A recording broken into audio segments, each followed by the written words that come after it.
Do not attempt the techniques you are about to see without consulting a professional. Okay. On the road again. All the way down at Osteen, Florida this morning.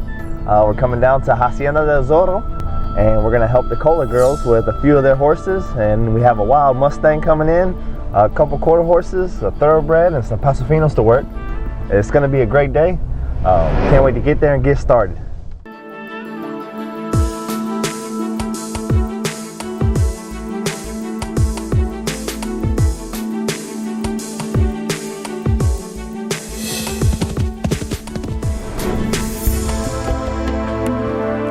Okay, I have a young quarter horse. She's never been ridden.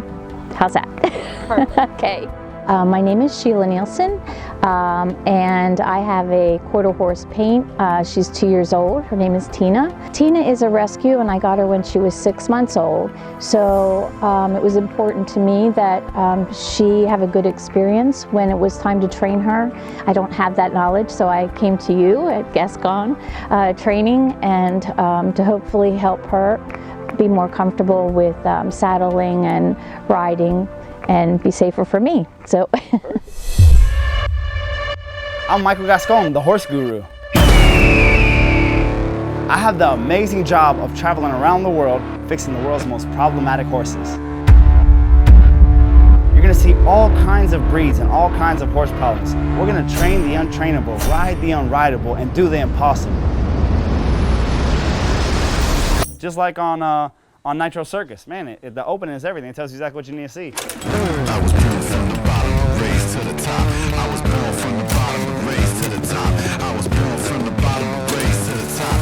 I'ma keep on climbing, I ain't gon' stop. I was born from the bottom, raised to the top. I was born from the bottom, raised to the top. I was born from the bottom, raised to the top. I'ma keep on climbing, I ain't gon' stop. I was born from the bottom.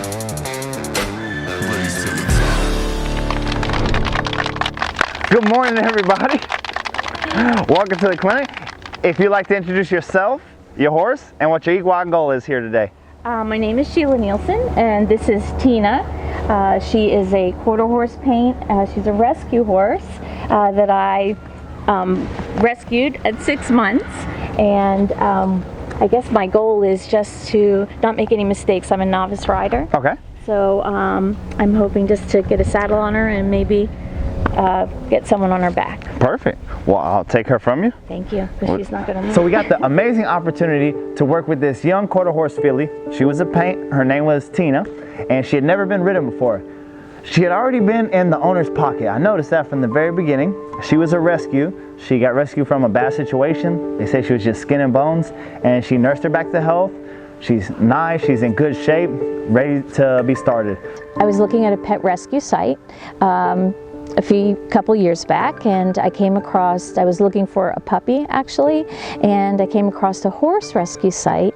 But this particular little girl that I saw had a story. She had a picture of her in a pasture with a goat, and she was a paint, which I've always wanted, a quarter horse paint.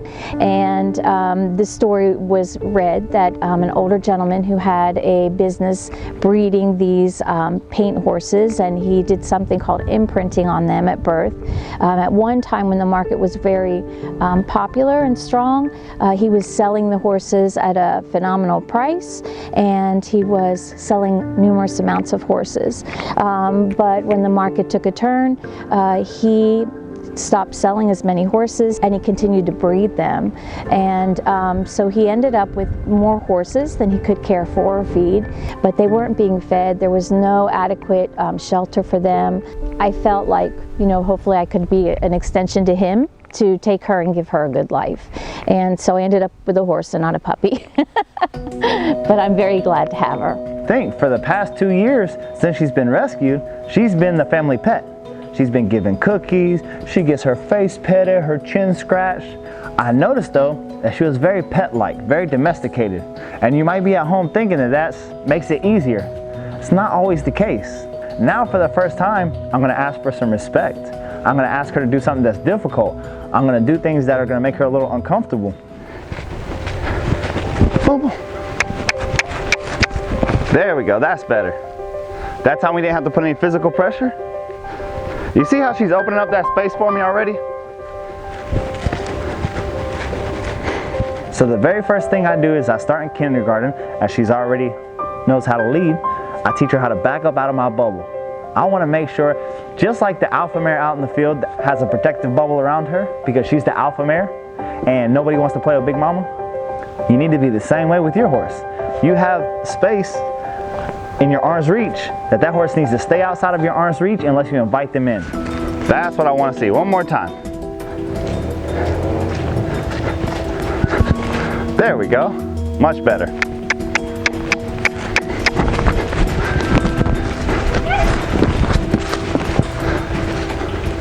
Come on.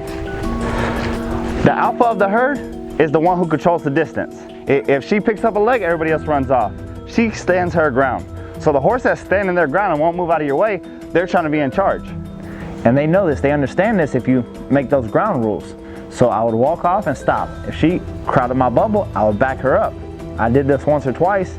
Then she understood that she wasn't allowed to come in my bubble whenever she wanted to. She needed to be invited in. So what we need to see is that she understands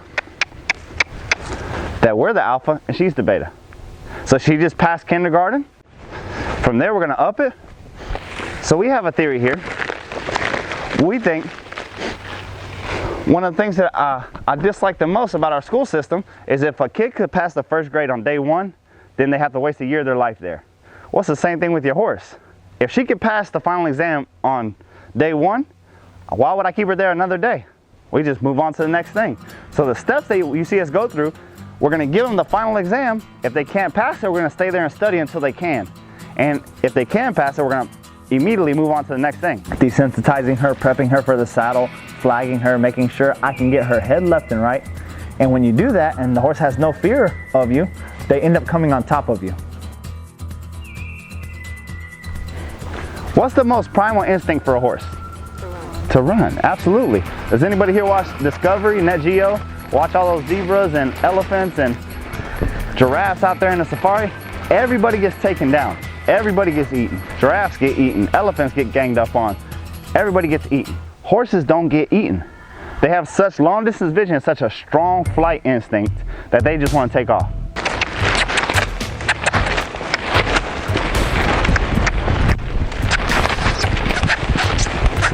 So notice if she stops and tries to stop and buck, we're gonna push her forward. As long as she'll move forward like that, we'll let her roll fine. Now what happens to most people whenever you see a horse buck off? Most of the time, the most scary thing that's ever been on the horse's back is you. I want by the time that I get up there, they look over their shoulder and they see me and they say, "Phew, it's just you." Good girl. It's very important that when we stand, we have a flat back, we're keeping our balance. Whenever we stand up here, we're still not in a vulnerable state. Right here, I'm still not in a vulnerable state. I can tell her, hey, hey, and freeze her up there. Now that I'm seeing that, I can activate that other eye, I can swing a leg over here. Once I get here, I get settled, I never stop moving. I let her know I'm here. Everything's fine. All my pressure's in front of the drive line. Let her stand still.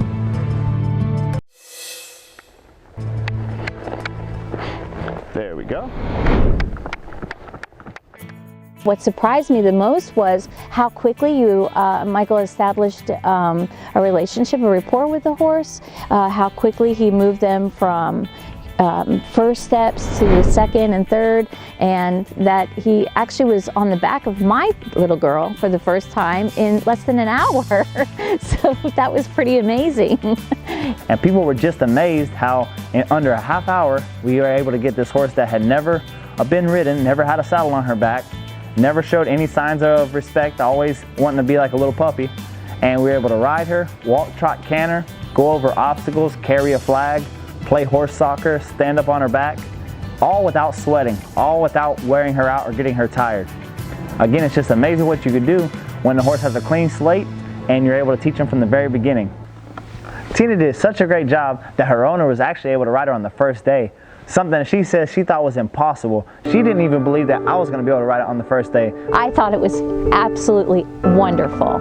I did not think I was going to ride my horse today. I really thought that I was going to be just learning how to approach her and saddle her, and I really didn't expect Michael to ride her either. So the whole thing was just a excitement, and yeah, so I'm very grateful. Thank you. So to see her baby, the horse that she's been nursing back to health and having for the past 2 years, come along so quickly, she was just thrilled to death, super excited about the work, and now she's going to be on her own with her friends to keep working the horse. Luckily, the horse has such a good couple of rides to start off with. Under supervision, she'll be able to get that horse out, ride, not have problems, and as long as the horse keeps going forward and having positive experiences, within 30-60 days, she is going to be an awesome little trail horse, able to go anywhere, do anything. The thing that I most appreciated of the lesson is the interaction between Michael and the horses. Every part of the sessions with the horses I've learned more than I've ever known, and I can't wait to learn more from him and his horsemanship skills.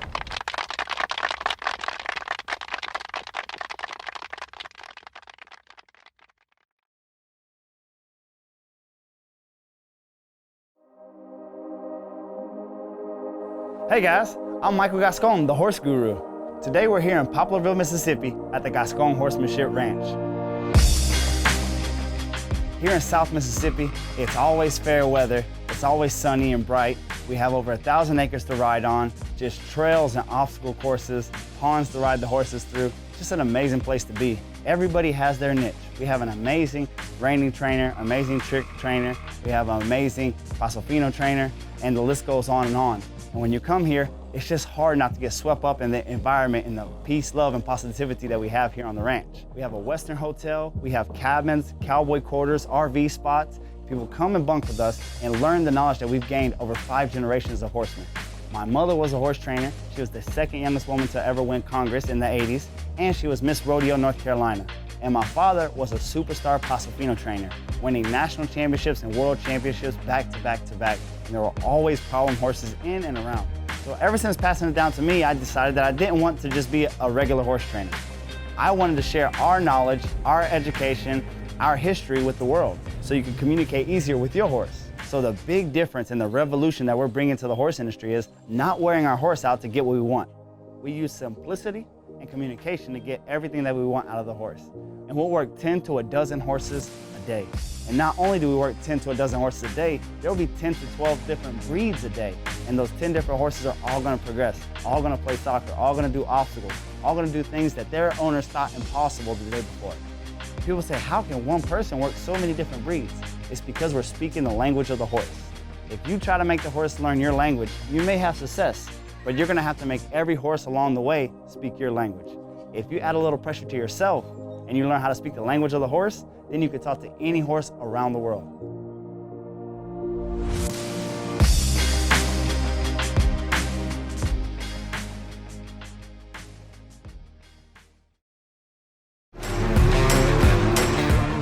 Stay tuned to see the rest.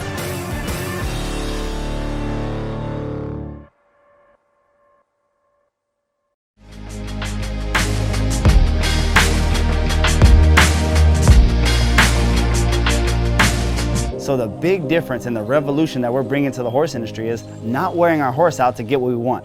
We use simplicity and communication to get everything that we want out of the horse. If you try to make the horse learn your language, you may have success, but you're gonna have to make every horse along the way speak your language. If you add a little pressure to yourself and you learn how to speak the language of the horse, then you can talk to any horse around the world. Anytime you get a chance, you should come down and see us.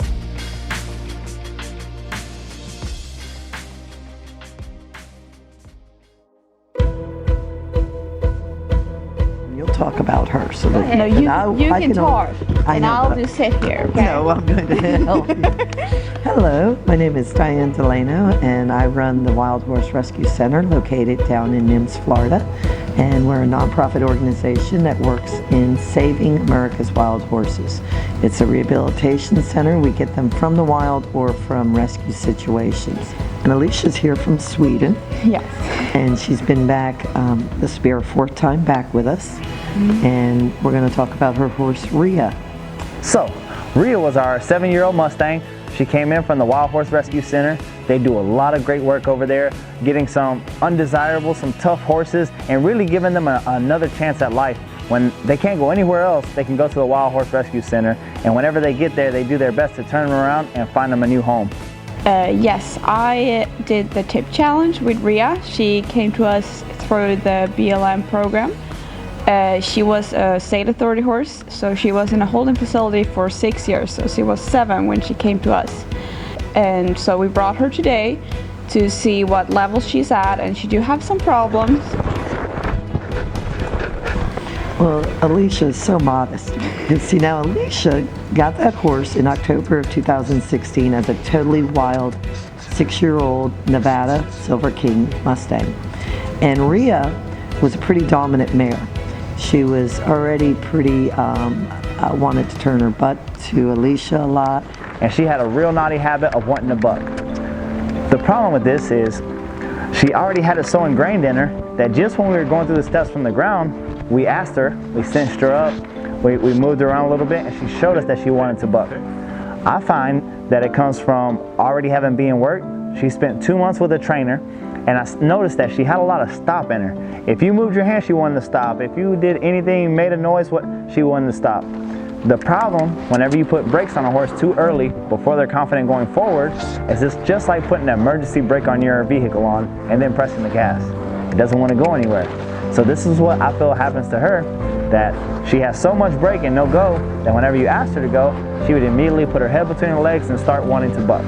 So our job was to get her freed up, to get her moving. We never grabbed with 2 hands. We never tried to stop her and shut her down whenever she was bucking. We just asked her to go forward, ask her to go forward. Whenever she would relax and go forward and move those feet, then she wasn't bucking anymore. I come right here, I pet her on the face, and what I want to see is she drops her head and ears below my head. 2 things. We ride some of the worst horses in the world, people that they have no hope. Bad things are gonna happen to them. They're gonna get sent down the road. We get sent to lost causes all the time. And I ride them, it's not a problem. But if the horse won't back up or won't drop their head to me, I'm not riding, period. No ifs, ands, or buts. So we already see that she backed up. Now we're seeing that she'll drop her head. That's what we wanna see. If a horse isn't willing to drop their head below yours, they're not being submissive. They're saying, no, I'm the boss. I'm not gonna ride for you. I'm not gonna do for you. They pick their head up away from you. That's a horse being defiant, being dominant. If you watch them out in the field together, the alpha mare, she picks her head and chest up above the other horses, and the betas, they drop their head below and move away. Alicia loves this horse. She's got that connection there with her. She sometimes babies her a little bit, but you can see that Rhea could actually work a little bit and get a little sweaty, and it's not so bad that she actually has to work through some stuff. So. And that's just what I want to see, that she doesn't blast off. Very nice. As soon as I can touch the air around her, I'm going to come up and touch her back.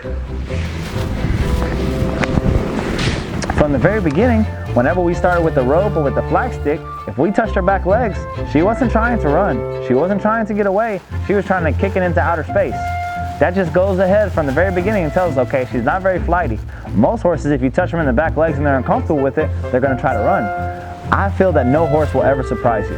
If you ask them the right questions, people think that I put the horse in a bind because I like to put a tarp on the horse, or I like to play soccer with the horse from the ground. I like to turn them and see how they flex or how they spin from the ground.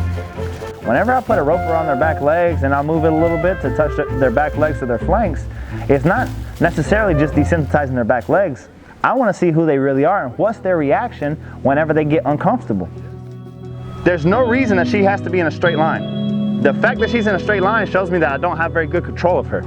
The moment I pull her, it disengages her feet. That shows me the resistance that she has in her neck. So She's under saddle and she's riding already, but she can't even pass first grade. Does that make sense? So she's taking college courses and being ridden, but she can't pass first grade. So I want to see that she loosens up in the steering wheel. The reason this is so important, number one, it's your steering wheel. It's kind of an important thing in a vehicle, right? Being able to tell them where to go. Or if you can stay relaxed in that moment, reach down and break them from center, you have to ask yourself, what are the things that a horse can do in the saddle that's negative, that you don't want? Buck, run, and rear. Those are your 3 dangers.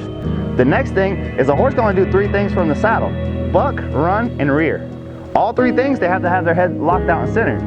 If we take that ability away by loosening, softening, and suppling them side to side, then we're going to take away that option. That's better.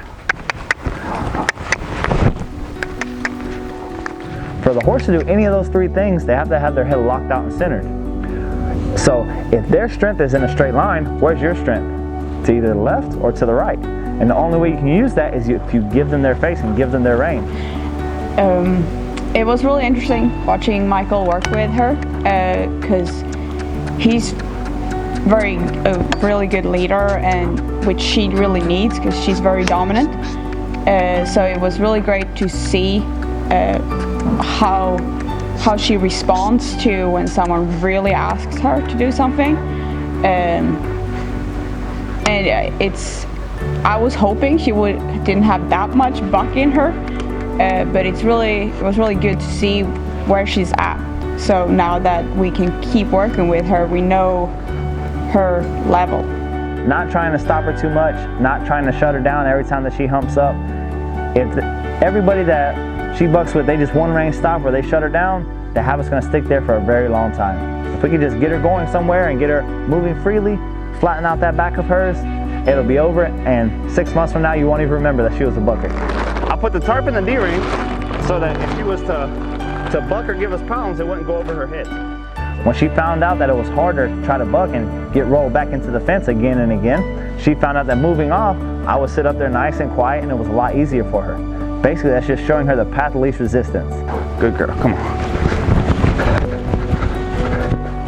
And safety is a big thing that you all want to be safe on everything, and I do like that. I've been around horses all my life, so when I look at what Michael's doing, I see where he's standing, how he has his arms, where he's keeping his one arm length so that you keep the nose with him. There's a lot of things on there that I must say I highly agree with, from just seeing trainers, going to workshops, going to clinics, being around a lot of people. And that's why Michael can take any horse, like we noticed today. You have all different types of horses, and he goes through his protocol with them at different levels and different problems, and then ultimately ends with a good session with these horses. So we're gonna keep working with Rhea on a daily basis, trying to get her looser about stuff, more relaxed, and then hopefully put some more rides on her and hopefully get that buck out of her. And I'm very proud of Alicia. She was very dedicated to lunging and working with Rhea, and it's not so bad that she actually has to work through some stuff. So today we were able to get her moving around without bucking at the end of the day, so we were real happy to see her get through that. Basically, that's just showing her the path of least resistance. And the clearer that you can teach the path of least resistance is going to determine how successful you are with the horse that you ride.